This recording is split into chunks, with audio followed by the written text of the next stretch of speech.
we go, kicking it off. The Bladestorm, excuse me, used up by Nags. He is slowly creeping up. Nazino trapped in the corner, the wall broken. He has absolutely no way out. They know he hasn't crossed because of the molly that's in play. Kellogg spots him out, and now they'll just peek him together, shutting down. Oh, Kellogg's in for another. It's not just the Sage that falls, but Jet as well. And the A site now completely open as they start to push on through. An attempted flank by Klaus caught. And a 4 versus 2. Crew, this might just be the end of the road for the LATAM team. Almost an impossible scenario, but Delzik does manage to kick it off with at least an opener. He has his Cosmic Divide as well, so could potentially look to try and section these players out as they make a move back into the A site. A passive hold for the majority of the players on the G2 side. Hold a mentor in this corner, it could be there, he could be isolated, and in fact he's gonna get both kills! The new boy in this G2 roster, one of many which was formed to create this super team. They were top 4 just about in EMEA, and now they've already made the top 4 here in Berlin.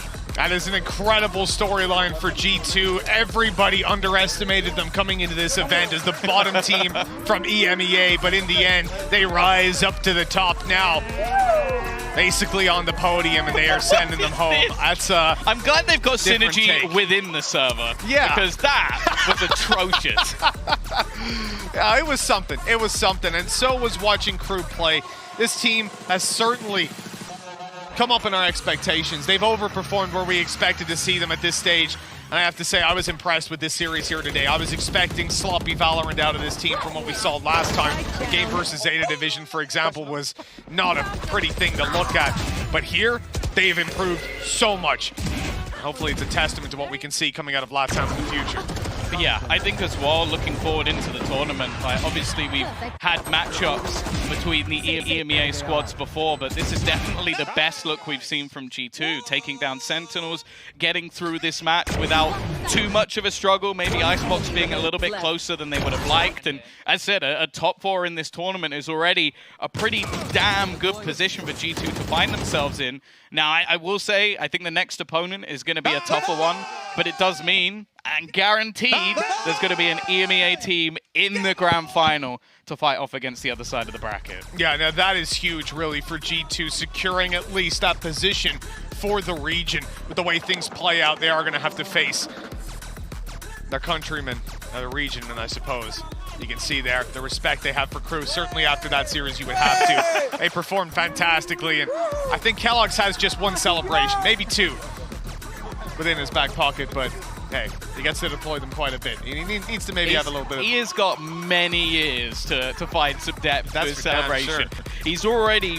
I think the way that we've seen this man evolve just within the few months of this team has been incredible. Like, again, we talk about the doubts we had. He was the one sort of surprise when this roster was formed, like seeing like Mixwell stick around, seeing the additions of both Nukier as well as AvovA coming in. That was not really a shock to us. Kellogg's was the surprise factor. And it was said by Mixwell himself, it was like, okay, if he can improve, if he can develop as a player, he could be one of the best players in the world. Well, he's currently on a team that's finished within the top 4 already, so I think he's well on his way.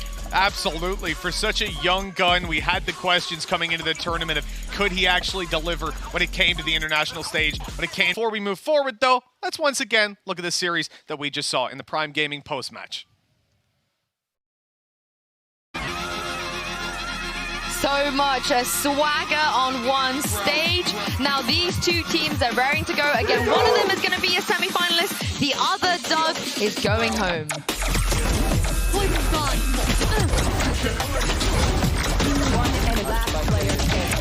Getting slaughtered. It's left all onto Delzik to try and clutch this out. He's already managed to find himself a couple. The right clicks could do it, but Nukier just about closing it out. I think Mitch almost had an aneurysm.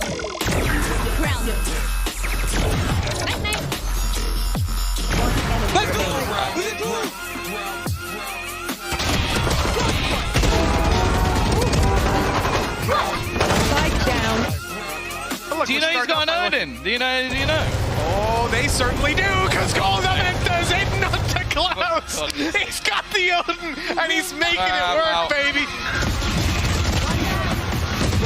You're insane. No, Like a play. book, like a book. I was gonna ulti Big all Sol, them Big on Sol, short, Big Sol.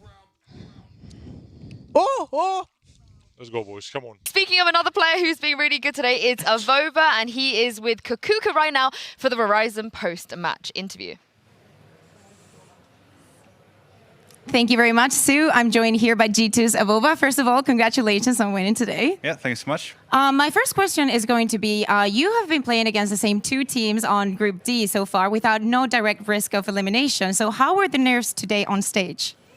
I feel like today was the most relaxed day, for me at least.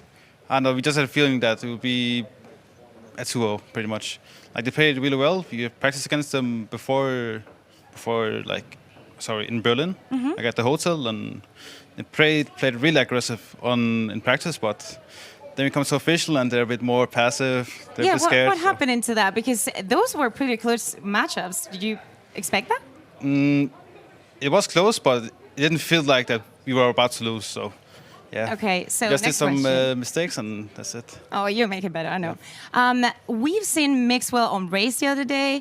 We've seen Nuki today on Phoenix. What is going on with that? Are you sending a message to the other teams, or do you just like Sentinels playing Phoenix on Haven?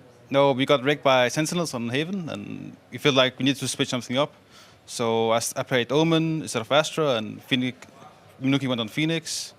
And what more? Yeah, I think we just do those two changes. And we feel like against Sentinels, we like going into sides fast. Like if I played Astra, I had to put 2 stars and a stun, and the timing, like going to get it onto the side, will be super off. So I played Omen today, and yeah, I don't know. I didn't play my best game, but whatever. We have Kellogg's. He was killing everyone. That's another thing that I wanted to ask you, because we're seeing a lot of Astras during this tournament, but you decided to go for the Omen today. So what is the thing? Do you actually think that Omen is a better pick for Haven? I think Astra is probably the best pick, like the better pick, but we feel like we lacked something on Haven, so we just tried out Omen today. Okay. Maybe next time I'll play Astra. I would love to see you in the Astra, because you did amazing on Split, so I really want to see more of that. And my last question is going to be, you have seen that Gambit won the first matchup today, so you're going to be against them tomorrow. So how do you feel about it? Because it's a team that you know already.